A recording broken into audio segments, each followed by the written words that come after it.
Hello guys, पूजा study में आप लोग का स्वागत है। तो चलिए आज हम विज्ञान पढ़ेंगे। तो आरपीएफ के आप लोग जानते हैं बहुत जल्द ही एग्जाम होने वाला है, तो मन लगा कर पढ़िए। तो चलिए बिना समय व्यर्थ किए हम पढ़ते हैं। ठीक है, चलिए।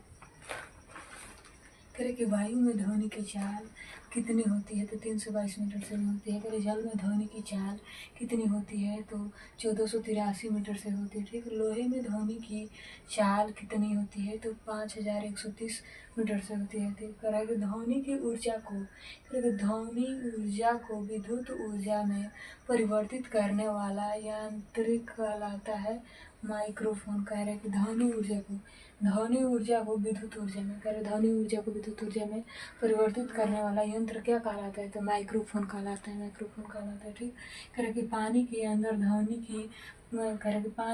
ध्वनि की रिकॉर्डिंग किस यंत्र की जाती है। कह रहे कि पानी के अंदर ध्वनि को किस यंत्र द्वारा रिकॉर्डिंग की जाती है, तो होता है मेगाफोन। कह रहे कि मेगाफोन, याद रखिएगा, मेगाफोन से।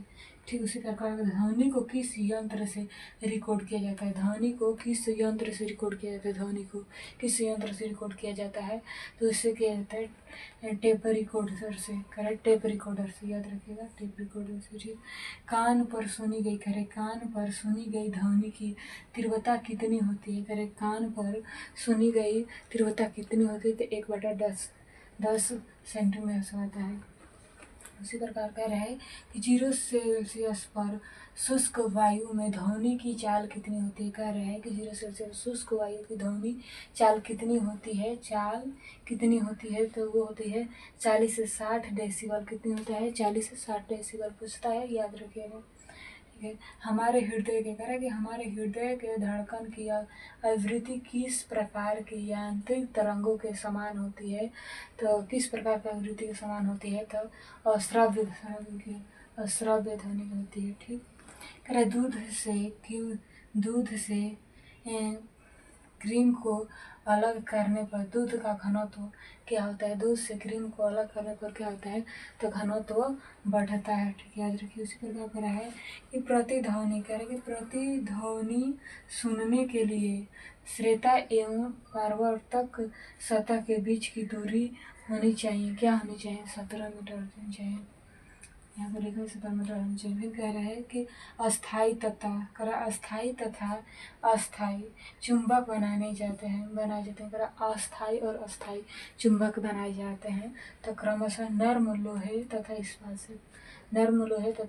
इस्पात से बनाए जाते हैं। ठीक, इस प्रकार कह रहे हैं कि पृथ्वी के भौगोलिक तथा चुंबकीय अक्ष के बीच का कोण होता है। कह रहे हैं कि पृथ्वी के भौगोलिक तथा चुंबकीय अक्ष के बीच का कोण होता है 18 डिग्री, याद रखिएगा, 18 डिग्री होता है। कह रहे कि ठोस का चमकना तथा मृचिका का बनने का कारण होता है, तो पृष्ठ आंतरिक परिवर्तन के कारण। किसके होता है, तो पृष्ठ आंतरिक परिवर्तन के कारण होता है। तो चलिए हमारा क्वेश्चन यहाँ तक समाप्त होता है।